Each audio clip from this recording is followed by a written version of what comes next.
kui just unelaul.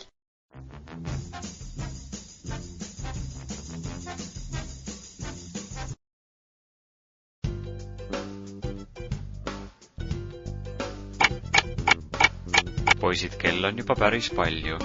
Mõmmi, kas su isa tuleb sulle varsti järele? Aga las mõmmi magab täna meie juures. Ta võib minu kahekordses voodis magada. Kas ma võin siia jääda?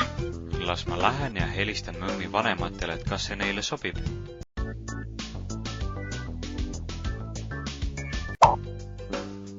Mõmmi, jah, su isa tuleb sulle hoopis hommikul järele.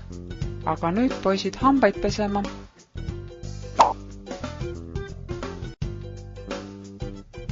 Ja siis hakkas kogu kuningriigis kõigil väga hästi minema. Head ööd ja ilusaid unenägusid, ma kustutan nüüd tule ära. Ära kustuta, ma kardan kolli. Mis kolli?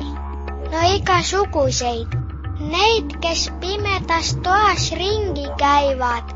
Mõmmi, ära karda neid. Laulame hoopis neile unelaulu. Unelaulu? Jah, emme. Mis on just? Laula meile palun kolli laulu. Nii on või? Hea küll, aga teie laulge kaasa.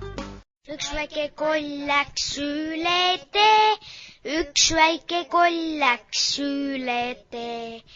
Üks väike koll läks üle tee ja oli hästi kurb.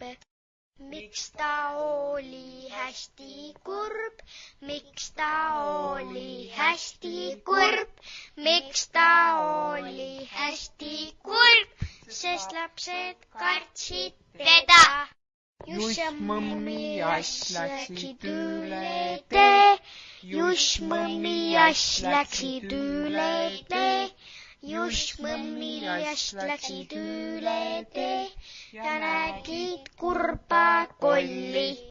Nad küsisid, miks koll, mis sa oled kurb? Nad küsisid koll, miks sa oled kurb? Nad küsisid koll, miks sa oled kurb? Sest keegi ei ole mu sõber. Kuule väike koll, ära ole kurb. Kuule väike koll, ära ole kurb. Kuule väike koll, ära ole kurb. Meie oleme su sõbrad. Kõik läksid koos üle tee. Kõik läksid koos üle tee.